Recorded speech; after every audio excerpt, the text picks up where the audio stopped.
Nous allons étudier le DAF Tzad et Aleph dans la Masechet Baba Kama et nous reprenons quelques lignes à la fin du DAF Tzad et Amoud Bet, 6 lignes à la fin. Tador Rabbanan Braïta, Shortam chez Emid et Ezik.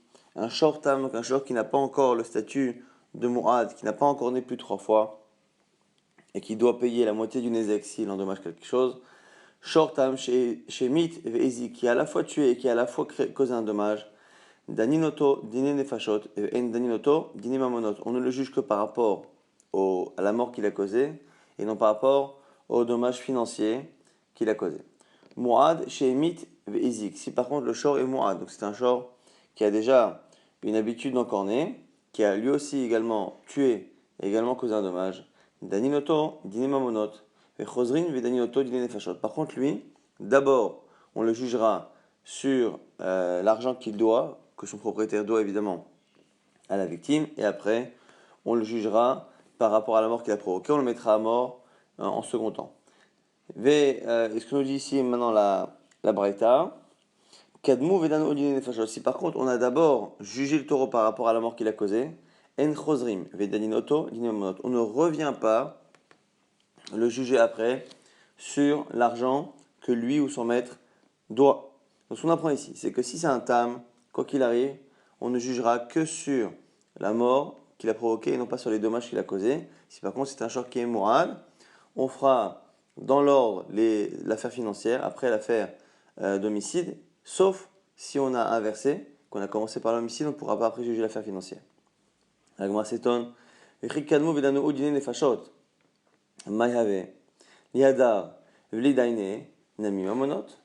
que ça fait qu'à la fin on est inversé? Même si à la fin on a inversé, on a commencé à le juger sur le meurtre, sur l'homicide. Liada, on n'a qu'à revenir, et le juger après sur les mamonot sur l'argent. Amar Rabba propose et répond. On a trouvé les chachamim du Beit HaMidrash de Rav qui était assis, qui étudiait, qui disait Hamani, c'est qui cette braïta? C'est Rabbi Shimon Atimni. C'est Rabbi Shimon Atimni qui dit quoi? On avait dit hier que selon Rabbi Shimon Atimni, il fallait pouvoir retrouver l'arme qui a endommagé pour que les juges puissent jauger la possibilité que cette arme ait provoqué le dommage. Les témoins, c'est une chose, mais il faut trouver aussi l'arme. C'est pour ça qu'on a parlé de even ou de egrof, de point et de pierre, que le point est quelque chose qui est visible au moment du jugement, pour voir si effectivement est-ce qu'il a pu provoquer ce dommage. Pareil pour toute chose qui a provoqué la mort, toute arme ou toute chose qui a provoqué la mort, il faut que cette chose-là puisse être vue par les juges pour qu'on puisse justement estimer si ça a pu provoquer la mort. Alma bainan umdana de bedina de Rabbi Shimon Atimni, on voit qu'il faut une umdana, il faut un jugement des juges pour justement estimer est-ce que l'arme a pu causer ce dommage-là. La kevan de gamardina le katala, et du coup c'est pour ça la Gemara nous dit que comme le taureau, si on a commencé déjà à le juger par rapport à l'homicide qu'il a causé, il est déjà mis à mort. Et on ne peut pas à ce moment-là le jauger pour savoir s'il est apte à causer le dommage ou pas, qui est la seconde affaire, puisqu'il est déjà mis à mort et qu'on a un principe que l'homme est dîner. On ne laisse pas traîner un digne. À la base, c'est une halakha qui concerne un homme. Lorsqu'un homme est mis à mort, on doit le mettre à mort immédiatement dans la journée. On ne laisse pas traîner la chose. Et alors, pour l'homme, c'est compréhensible parce qu'on ne veut pas que l'homme souffre. On ne veut pas être mis à auto, souffrir, savoir qu'il est dans le couloir de la mort. Donc on le fait immédiatement. Mais on exerce un Shabbat qui nous transpose cela à l'animal. Et que même si l'animal n'a pas cette perception-là de sa propre mort et de son jugement, il faut mettre à mort l'animal immédiatement. Et comme on doit le mettre immédiatement, la Gemara nous dit voilà, si on est comme Rabbi Shimon Atimni, qui pense qu'on ne peut pas juger une affaire financière sans d'abord jauger la capacité de l'arme à causer ce dommage, c'est pour la raison pour laquelle, lorsqu'on a d'abord jugé l'animal comme étant coupable d'un homicide, on doit le mettre à mort. Et comme on ne doit pas retarder, on ne peut pas laisser le temps au juge de jauger la capacité qu'il a à causer le dommage dans la deuxième affaire. C'est pour ça qu'on ne peut pas juger cette autre affaire. La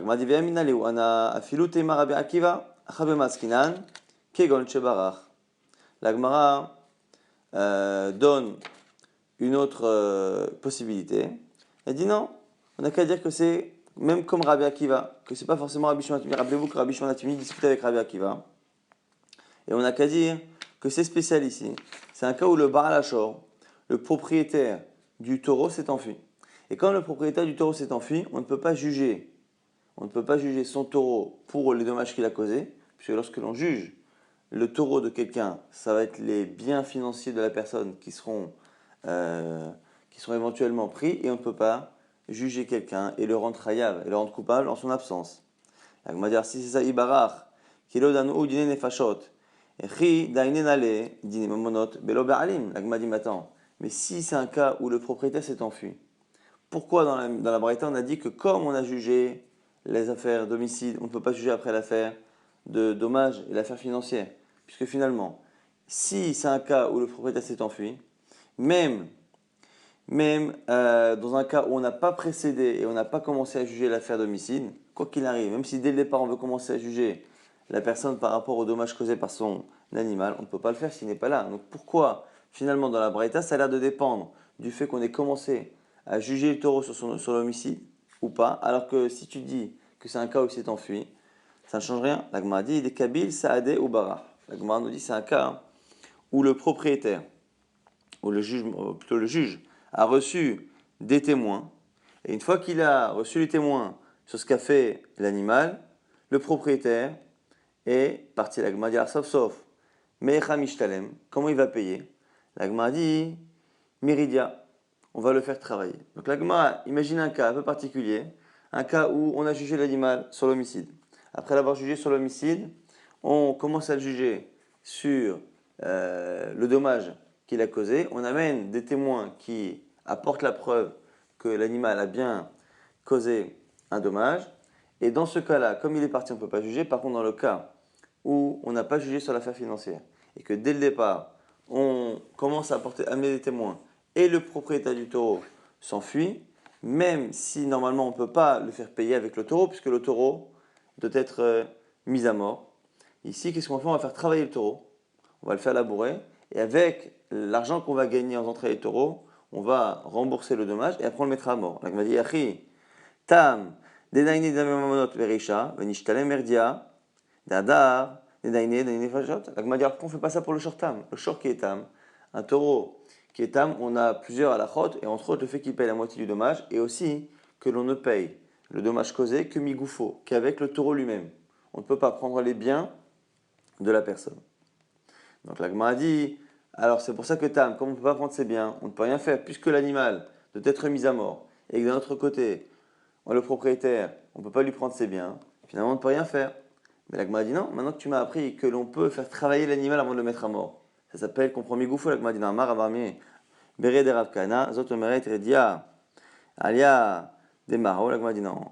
La Gemara dit que Redia, le fait de travailler, de faire travailler l'animal, ça ne s'appelle pas migoufo. Lorsqu'on dit qu'un shortam, on doit payer le dommage qu'il a causé, migoufo, avec son corps, c'est vraiment avec son corps, c'est-à-dire qu'on le vend, et avec la valeur de cette vente, de son corps, on paye le dommage. Mais par contre, le faire travailler ne rentre pas dans ce qu'on appelle la valeur de gouffo de son corps. Donc c'est la raison pour laquelle on ne peut pas appliquer à tam.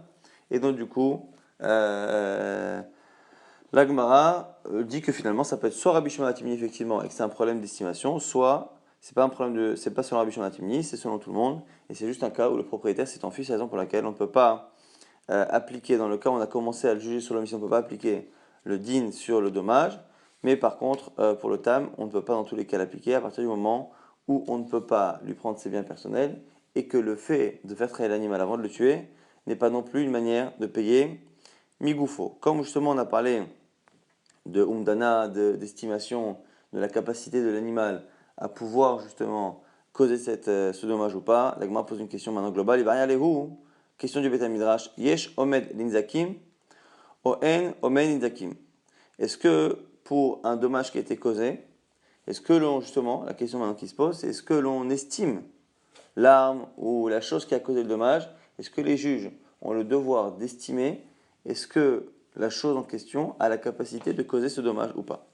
Mi amrinan, le katala de amdinan, bachi nafka neshama, bachi lo nafka neshama, aval inzakim kol deu odima loshna. La question étant, est-ce que pour la mise à mort, ça on l'a appris? On l'a appris effectivement que pour la mise à mort, on faisait un remède, numdana, on estimait est-ce que cette pierre, est-ce que cet objet est capable de causer la mort ou pas. La question c'est est-ce que c'est ce que l'on fait pour la mort de quelqu'un, mais pour un dommage, on ne cherche pas à savoir. On a des témoins qui montrent que tel objet a été lancé et que la personne après, on la voit blessée à cet endroit, on ne cherche pas à savoir si cette pierre, de cette manière, peut réellement causer ce dommage. C'est la question. Tashma, l'Agma propose d'apprendre avec une Mishnah que l'on connaît. Mabor sheshbo kedelamit asarat fachim, afkol sheshbo kedelamit asarat fachim. On avait dit dans une Mishnah au sujet de bord, au sujet d'un trou qui a été creusé par quelqu'un et qui cause la mort ou la blessure de quelqu'un, on apprenait que si déjà, on apprenait que pour tuer, il faut absolument qu'il y ait une hauteur minimum de 10 fachim. Pareil, n'importe quel trou, pas que le bord, pas que le puits, n'importe quel trou, n'est chayav, la personne qu'il a creusé, que si elle a creusé 10 fachim. Ayou protim asarat fachim, s'il fait moins que 10 fachim, et qu'un animal est tombé dedans et il est mort, patour, le propriétaire du trou, celui qui a creusé, est dispensé. Ou zagbo, si par contre l'animal a été blessé, hayab, il doit payer. Donc on apprend ici que 10 fachim qui cause la mort, celui qui creuse sera responsable de la mort. Si par contre il a fait moins que 10 fachim, ça blesse et donc il est responsable de la blessure. Pato uzak bo hayav, mailav mimata le mala kahashiv. N'est-ce pas que quand on dit moins de 10, c'est mimata le mala, c'est de bas en haut, et mitefar va adasara, c'est-à-dire que c'est de 1 tefar jusqu'à 10. Mita aleika nizakim mika, on voit finalement qu'on ne paye pas pour la mort, mais qu'on paye pour le dommage. Amal nizakim kol deu, shma mina enomdin nizakim. Pour l'agma, pour l'instant, quand on dit à 10 tfachim, on paye pour la mort, à moins de 10 tfachim, on paye pour une blessure, l'agma sous-entend que moins de 10 tfachim, ça veut dire presque de 0 à 9, quoi. Et donc, ça veut dire que finalement, on ne se pose pas de questions, et que quelle que soit la hauteur du trou, dès que la personne tombe et qu'il y a une blessure, on le fait payer. Et donc, ça veut dire que si on ne fait pas de différence entre un tefar, 2, 3, 4, 5 jusqu'à 9, ça veut dire qu'on n'est pas omed, on ne fait pas d'umdana, on ne fait pas d'enquête pour savoir si le trou ou l'arme a pu causer cette blessure. L'agmanilo mimala les matakachashi, pas du tout. C'est de haut, tamba ve'achikama, comme ça on dit. Asara mitaika, à partir de 10, il y a la mort qui peut être provoquée. Par contre, mais asara, pourta, et lorsqu'il y a moins de 10, mais un peu, nizaki nita, mitaleka, il y a un dommage corporel qui peut être causé, mais la mort ne peut pas l'être. Ou alors la memalach. Et shomen nizaki mechol mide ou midi kolecha, kolechi de mitazka, bei ba'ainan. La Gemara dit, mais tu peux continuer de penser que lorsqu'on a dit en dessous de 9, c'est en dessous de 9, en dessous de 10 je veux dire, mais un tout petit peu, et après en fonction de la blessure. Pour une grosse blessure, on regardera si elle est 9, ça va. Pour une petite blessure, on ira jusqu'à 7, 6, mais à un moment donné, on ne va pas non plus dire qu'à un tefar, la personne a pu avoir n'importe quelle blessure. Donc du coup, la Gemara lit différemment, et de cette braïta, on n'a pas de preuve. On n'a pas de preuve qu'en dessous de 10 tefachim, pour une blessure, on accepte n'importe quelle arme ou n'importe quelle cavité pour justifier n'importe quelle blessure. Tashma, on va essayer d'apprendre maintenant à partir d'une braïta. Ikahu al-ainov et simeo, quelqu'un qui frappe à son prochain sur son œil qui le rend aveugle. Alozno ve'hacho, sur l'oreille qui le rend sourd. Si c'est un serviteur, il sera libéré. Kenegen aidon. Maintenant, s'il a frappé en face de son œil, ve'enoro, et il a provoqué sans le toucher, qu'il ne voit pas. Kenegen ozno ve'eno shomea. Ici, les commentaires nous disent qu'il n'a pas frappé le corps, pas frappé l'œil lui-même, il n'a pas frappé l'oreille, mais il a frappé à côté, et ça a causé un bruit, une détonation, qui, par la peur, la crainte, a occasionné le fait que la personne a perdu l'usage de ce membre. Si c'est un serviteur, il ne sortira pas, il ne sera pas libéré. Maïtama, pourquoi? La Gemara propose de dire que c'est justement grâce à la réponse à notre question que comme il faut une umdana il faut justement estimer est-ce que cette chose-là a pu provoquer. Et c'est la raison pour laquelle on ne sort pas le serviteur, parce que le serviteur, justement, il faut qu'il sorte avec quelque chose qui est objectif. Et donc, le fait que le serviteur ne sorte pas, alors qu'ici, on a tout de même quelque chose qui a causé, indirectement ou pas, le fait qu'il ait perdu son œil ou qu'il ait perdu son oreille, c'est une preuve selon la Gemara qu'on a besoin d'estimer, et que comme ici, on a estimé que globalement, c'était pas quelque chose qu'en général le faisait, c'est pour ça qu'il n'est pas libéré. La Gemara dit non, c'est pas une preuve. Lo, mishum damrinan, hou de avait nafshe. La Gemara dit non, c'est pas parce qu'on doit faire une estimation, c'est parce que ici dans ce cas-là, on estime dès le départ que c'est lui-même, par la peur qu'il a eue, qui a causé la perte d'utilité de ce membre. Celui qui fait peur à son prochain. Et à cause de cette peur qu'il lui a causée, il lui a causé un dommage physique. Patou, il ne paiera pas dans le tribunal d'ici. Mais il sera coupable aux yeux du tribunal céleste. Ketsad, exemple. Taka veozno, vehersho, patou, celui qui a fait justement un bruit, qui a sonné ou qui a fait un bruit à côté de son oreille et qui l'a rendu sourd, il ne paye pas. Par contre, s'il lui a attrapé l'oreille, qu'il lui tape dessus, là il sera chayav parce qu'il a causé un dommage corporel. Donc là, ici, ce qu'on est en train de nous dire ici, c'est que finalement, on n'a pas de preuve non plus de cette braïta, parce que là-bas, c'est un cas où la personne a eu un dommage qui est causé par la peur. Or, la peur, le sursaut que chacun peut avoir en fonction d'un bruit, est quelque chose qui n'est pas égal à tous, et donc, on ne juge pas quelqu'un pour avoir causé un dommage causé par la peur. Dans ce tribunal-ci, dans ce monde-ci, on ne le juge pas, mais il sera tout de même coupable. Dans l'idée et dans le fond, il est coupable, donc vis-à-vis de Dieu. Tâchement, on essaie encore une fois de répondre à cette question. Est-ce qu'on doit estimer, on estime pour une arme pour savoir si elle a causé la mort? Est-ce qu'on doit aussi estimer pour savoir si cette arme, ce trou, cette pierre, a pu causer le dommage que l'on a sous les yeux? Tâchement, on essaie d'apprendre avec une braïta. Hamishat varim obdim oto venotimlo miyad. Lorsque l'on a ici quelqu'un qui a été blessé, les Hamishat varim, les 5 choses qui sont le nezek, le dommage causé par la blessure ou le membre enlevé. On a vu ça, la souffrance, ripouille, les frais médicaux, chevet, le fait de ne pas travailler et bochette, la honte. 5 choses, on estime sur la victime et on les donne tout de suite. Et on nous dit tout de même que ripouille et chevet, ripouille et chevet, donc ripouille c'est les frais médicaux, chevet c'est le jour de maladie. Achitrape amadohu vaya mitnave veoler en notimlo et la kemoshamado. Et on nous dit que dans le cas où on lui a estimé un certain nombre de jours, et finalement il met plus de temps à guérir, on ne lui donne pas plus que ce qui a été prévu. Amadou veivri, notimlo kol ma shamadohu, shmamina yesh omen nezakim lagmara. Et on continue, on nous dit quoi? Et le cas inverse également, dans le cas où on lui a estimé 10 jours de frais médicaux ou 10 jours de chômage technique, et que finalement il a guéri avant, on ne lui enlève pas les jours finalement où il est en bonne santé. Donc on lui a payé pour 10 jours, si finalement il est guéri au bout de 7 jours, il ne rembourse pas les 3 jours.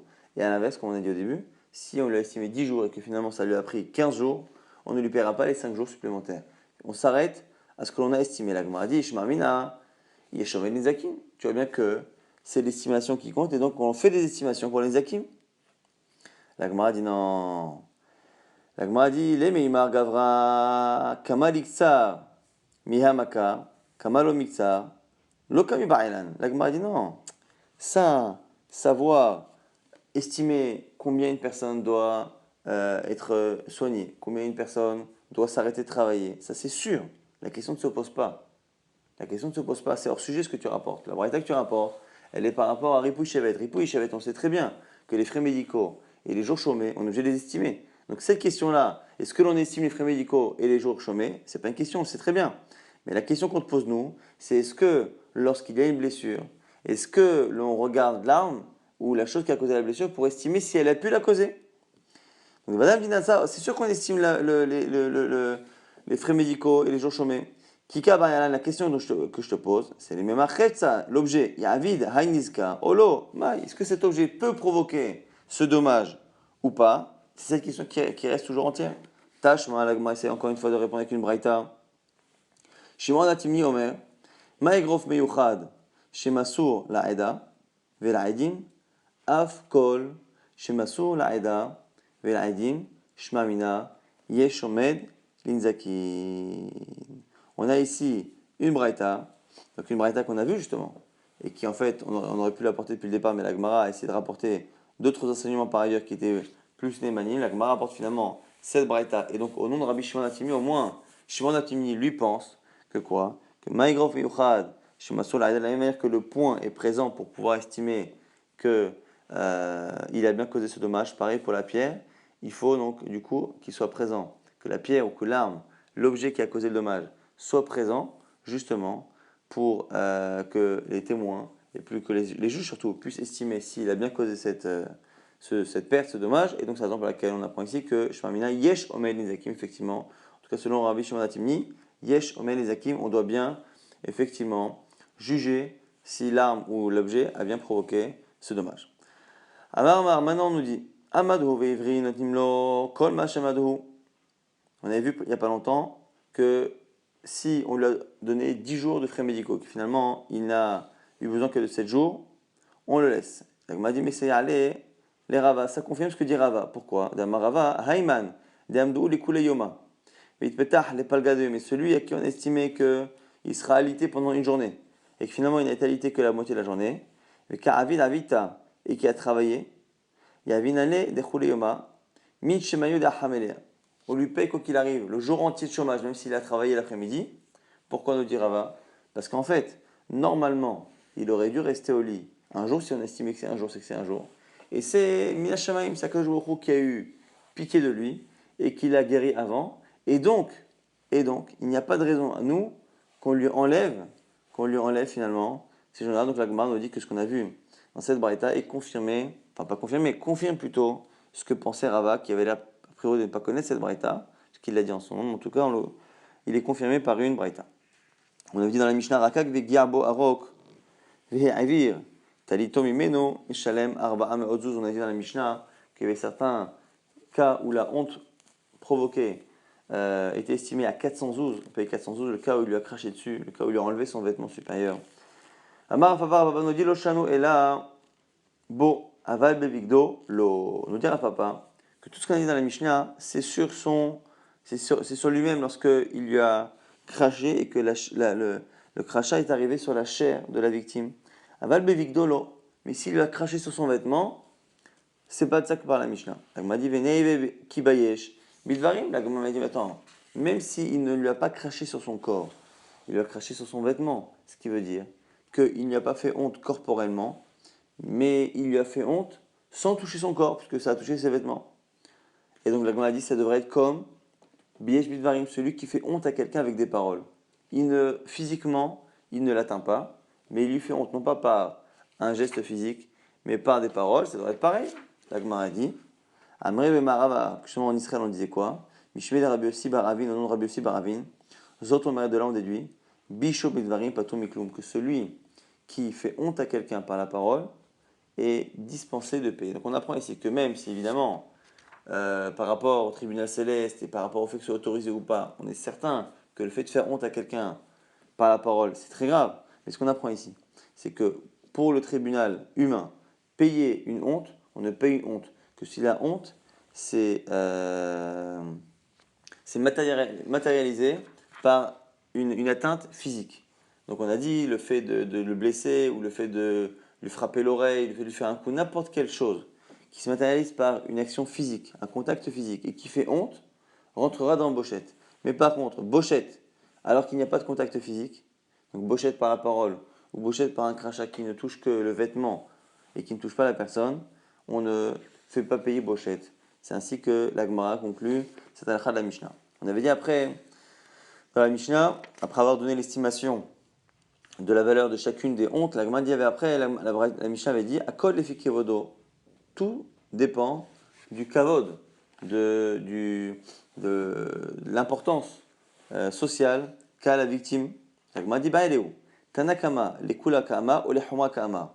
Quand on a donné les estimations, et que vient après Tanakama dire que tout dépend du kavod de la personne, tout dépend du statut social de la personne. Et ce qui vient dire que, en fonction du statut social, on peut payer plus que ce qu'on a vu dans la Mishnah, ou payer moins que ce qu'on a vu dans la Mishnah. Le Kula, il est venu pour donner des sommes moins importantes ou la Humra. La Kula Kama de Ika'ani de Loba et les Mishkal Kuleai. Est-ce qu'il est en train de dire qu'il y a des pauvres qui ont un statut social qui va faire qu'ils reçoivent moins d'argent que ce qui est marqué dans la Mishnah?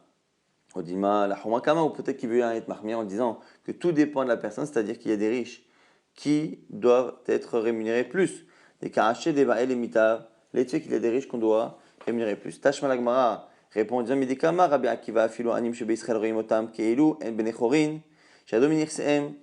Tu peux comprendre Tanakama en regardant la suite. Rabbi Akiva dit après que tous les Bnei Israël sont des riches, même les pauvres qui viennent en Israël sont des riches qui se sont un peu appauvris, mais qui ont encore un statut social important qui fait qu'on les paye de manière importante. Pourquoi? Chez Ben Avraham Isaac Yaakov, parce qu'ils sont tous les fils d'Avraham Isaac Yaakov. Shema Mina, de là on déduit que Tanakama, la Kula Kama. Que Tanakama, il venait s'exprimer justement la Kula. C'est-à-dire que, puisque Rabbi Akiva vient nous dire que même les pauvres, on les paye comme des riches, c'est-à-dire que celui qui était avant venait dire que non, les pauvres, on les paye comme les pauvres. Et donc, ce qu'on apprend ici, c'est que dans la Mishnah, on a donné des valeurs. Le Tanakama est venu dire que pour les pauvres, ce sera moins que ce qu'on a dit. Et vient Rabbi Akiva dire non, il n'y a pas de différence, pauvre ou pas pauvre, tout le monde a le même statut, tout le monde est fils d'Avraham, Isaac et Yaakov. Shema Amina Lagma conclut effectivement que sur le Tanakama, on venait nous apprendre que dans la Mishnah, donc ce qu'on apprend ici, on l'avait dit à l'époque quand on a étudié la Mishnah, c'est que finalement les sommes qui sont marquées dans la Mishnah sont des sommes pour des gens assez riches, assez importants. Et là-dessus, justement, on a une marloquette. Selon Tanakama, ça ne parle que des gens importants, mais les pauvres sera différent. Sur le Rabbi Akiva, puisque dans tous les cas, tout le monde en Israël a le même statut, qu'ils sont tous fils d'Abraham, Isaac et Yaakov, cette Mishnah concerne finalement tout le monde, que tout le monde a le statut d'un riche. On avait dit dans la Mishnah, Maaseh Bechad, Shepara Rosh Haisha, on avait dit c'est l'histoire d'un homme qui avait dévoilé la chevelure d'une femme et il avait été jugé qu'il devait payer 400 zouz et il avait dit laissez-moi le temps. Et entre-temps, il y a eu cette histoire que cette femme était revenue chez lui et avait dévoilé ses cheveux, ainsi de suite. Mais la Gemara s'étonne déjà, Birklal. Mi Avidan Zman, depuis quand on laisse quelqu'un le temps de payer?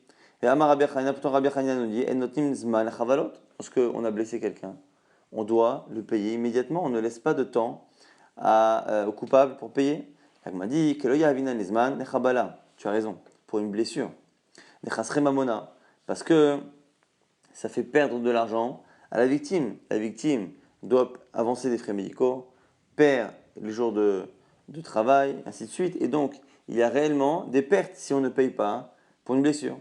Aval, les bochettes, de l'ochasre mamona yavinan. Mais par contre, pour la honte qui a été causée, puisque là, le fait de ne pas rémunérer immédiatement le dédommagement d'une honte ne cause pas de perte à la victime, on peut laisser un certain temps au coupable pour régler ce dédommagement. Maintenant, on dit Shamrav, Ormedet, Alpeta, Khatsera, mais on a dit que du coup, il a laissé attendre et elle est venue à la porte de sa maison et lui, on avait dit qu'il avait cassé une cruche dans laquelle il y avait un tout petit peu d'huile et elle n'a pas eu honte, elle a enlevé ce qui recouvrait sa tête et elle a montré ses cheveux pour mettre un peu d'huile et il a dit à ce moment-là, il a dit, tu vois bien que cette femme-là, je n'ai pas à lui donner 400 zouz alors qu'elle-même se fait honte en montrant ses cheveux.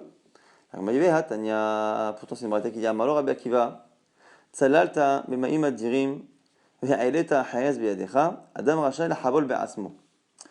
Dans une braïta, qui est une autre version de cette discussion, on voit que Rabbi Akiva lui a répondu lorsque la personne lui a dit mais attends, pourquoi tu me fais payer 400 zouz pour une femme qui elle-même se fait honte? Réponse de Rabbi Akiva Tsalalta memaim adirim ve'aileta hayaz biyadecha. Ici, c'est une expression, c'est qu'en gros, tout ce que tu dis, tout ce que tu argumentes, c'est pour du vent. Finalement, tu as cherché dans une eau qui était forte et tu as finalement dévoilé une eau qui était claire. Et en cherchant cette eau, tu n'as pris que du kheres, que de l'argile. C'est-à-dire que tu as cherché quelque chose, mais tu n'as rien trouvé en gros. Pourquoi? Adam Rachai Lachabol Be'asmo. Un homme a le droit de se faire mal. Et ça, c'est ce que propose cette braïta. Cette version de cette braïta nous dit que Rabbi Akiva lui a dit, mais comme un homme peut se faire mal, elle a le droit de se faire honte, et toi, de l'autre côté, tu n'as pas le droit de lui faire honte. Mais le problème, c'est que chez nous, on avait une version différente. Rabbi Akiva, lorsqu'il répondait à ce coupable, il lui disait, non, même si quelqu'un n'a pas le droit de se faire du mal, s'il le fait, il ne paye pas, mais par contre, toi, quand tu le fais, tu dois payer. Agma s'étonne. Elle dit, chez nous, dans la Mishnah, on dit qu'on n'a pas le droit de se faire du mal, et on a l'air de dire qu'on a même le droit de se faire du mal. Agma, Amar Rava, Rava répond, Lokashia, Kan Bachabala, Kan Beboshet. Ça dépend si on parle d'une blessure, ou si on parle d'une honte. Sous-entendu, on pourrait se faire honte, mais pas se blesser. L'Agma dit, mais attends, Vehamatnitin Beboshetu, mais notre Mishnah, elle parle de la honte. Elle parle de la honte. Et comme elle parle de la honte, comment Rabbi Akiva dit qu'on n'a pas le droit de se faire honte? Puisque tu es en train de dire, toi, Rava, que la honte on peut, mais que la blessure on ne peut pas. Mais Katania Chovel Ba'atzmo Afal Pichenu Varachai Pato, et c'est Rabbi Akiva lui-même qui a dit que celui qui se cause une blessure, même s'il n'a pas le droit, il ne paye pas. L'Agma dit Achikama, comme ça on dit dans la Mishnah en fait. L'homme, c'est sûr que ce que tu dis c'est nul parce que la honte, on a le droit de se la causer. Et la filou chavala, sache que même une blessure, que ça, qu'un homme n'a pas le droit de se faire, comme lui n'a pas le droit de se la faire, même s'il n'a pas le droit de se la faire, mais que lui donc, ne doit pas payer s'il se la fait, toi-même toi tu dois payer. Donc l'Agmara valide le chilouk de Rava. Effectivement, lorsque quelqu'un, on n'a pas le droit de se blesser, mais on a le droit de se faire honte. Et dans la Mishnah, on a parlé finalement même de quelqu'un qui se blesse. Pourquoi? Pour montrer que même quelqu'un qui se blesse, qui n'a pas le droit de le faire, mais qui est dispensé lorsqu'il le fait, lorsque quelqu'un d'autre le fait, il est chayav de le dédommager. Dans la Gemara reprend une idée qu'on vient de voir avec En Adam, est-ce qu'un homme n'a pas le droit de se faire souffrir? De se blesser, c'est Maraita Yachol, Nishba, Lehara, Be'atzmo, Lohera Yepatou, lorsque la Torah a parlé d'un homme qui a juré de faire quelque chose et qui ne l'a pas accompli. Il est chayav, il doit payer et il est chayav d'apporter un korban parce qu'il a juré en vain et que finalement il n'a pas accompli sa parole. Maintenant, la Braïta se pose la question. Est-ce que s'il a juré de se faire du mal et qu'il ne l'a pas fait, est-ce qu'il est chayav ou pas? Tamuloma, lehara oleitiv. C'est marqué dans la Torah, lorsqu'un homme va évoquer un serment, un engagement, lehara oleitiv, pour se faire du mal ou se faire du bien. De là on voit que même s'il jure de se faire du mal, tant qu'il ne le fait pas, il est chayav. Ma'atava reshut, avara areshut. De la même manière que se faire du bien, c'est pas obligatoire, pareil pour c'est autorisé, pareil pour le fait de se faire du mal. Avinishba la rabbe asmo, veloera. Donc, la Gemara dit que soit pour lui ou pour un autre, c'est pareil. Donc, on voit que l'on a le droit de se faire du mal. La Gemara dit, marche moelle, be'eshev beta'anit. La Gemara dit non. C'est pas quelqu'un qui se fait du mal physiquement qui se blesse, c'est quelqu'un qui s'engage à être à jeun, à ne pas manger. Il jure qu'il ne mangera pas. Il jure qu'il sera à jeun. Et donc, ça s'appelle les haras, parce qu'il se fait un peu du mal. Mais ça ne vient pas m'apprendre qu'on est autorisé à se blesser. La dit kavata gabe haraat acherim. Le shivam beta'anit achrim mi motiv le beta'anit. La Gemara dit c'est un problème. C'est que dans la braïta, on voit qu'on met sur le même plan ce qu'il jure par rapport à lui, ce qu'il jure par rapport aux autres. La ra'oleitiv, qui jure pour le bien ou pour le mal, et que ce soit pour les atzmo ou l'achirim, pour lui ou pour les autres. Or, faire une blessure ou causer un dommage à quelqu'un, on peut imaginer, qui jure de causer un dommage à quelqu'un ou de se causer un dommage à lui-même. Mais si finalement, quand on parle par rapport à lui-même, c'est le fait de s'engager à jeûner, est-ce qu'on peut imaginer même les haras pour quelqu'un d'autre qui disent je jure de le faire jeûner? Ça n'a pas de sens. La Gemara dit in aussi. Les avec les ou, bein dourna. Il l'enferme dans une pièce. Donc il peut très bien jurer et dire voilà, je jure que je vais empêcher cette personne de manger pendant 2 heures. Et il l'enferme, il l'empêche de manger. Il ne peut pas l'engager à être à jeun, mais il peut l'empêcher. La Gemara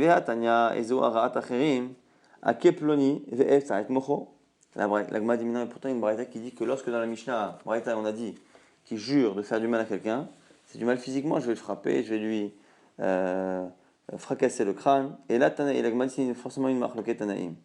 C'est une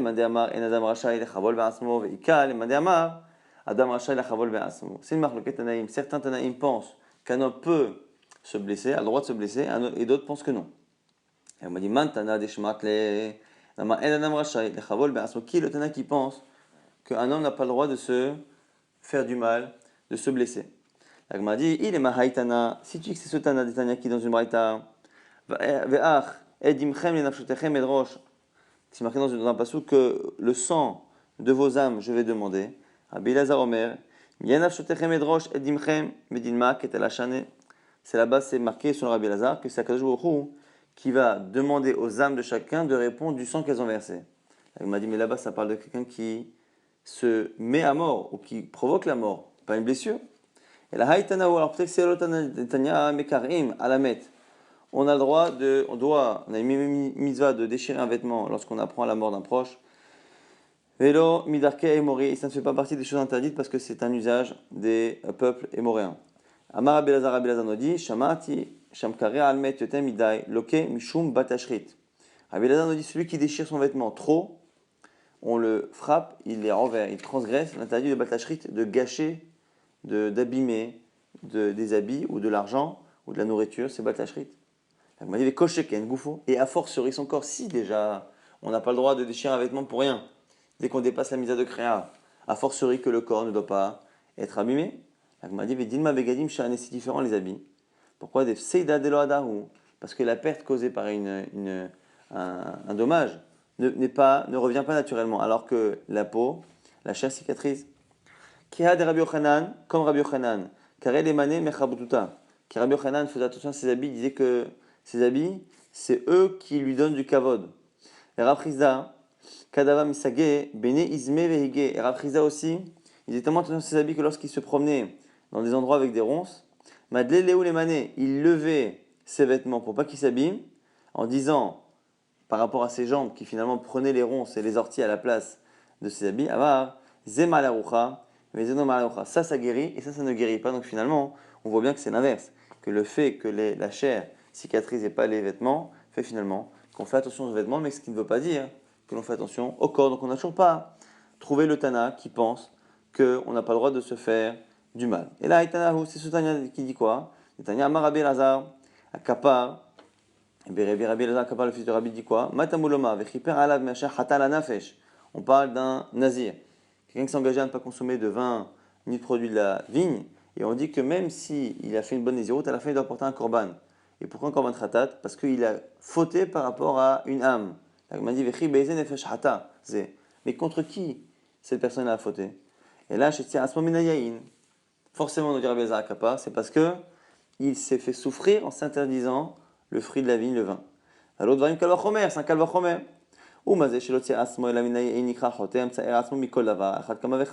Si déjà celui qui ne fait que s'interdire la vigne est considéré comme étant quelqu'un qui fait souffrir son corps, a fortiori, celui qui fait souffrir n'importe quelle partie de son corps, justement, qu'à fortiori qu'il est chaya. Donc on a trouvé le Tana qui pense que, donc c'est Marloket Tanaïm, et on a vu le Tana, Rabbi Elazar Kapar, qui pense que on n'a pas le droit de se faire souffrir. Certains pensent qu'on a le droit physiquement de se faire souffrir, donc c'est une Marloket Tanaïm.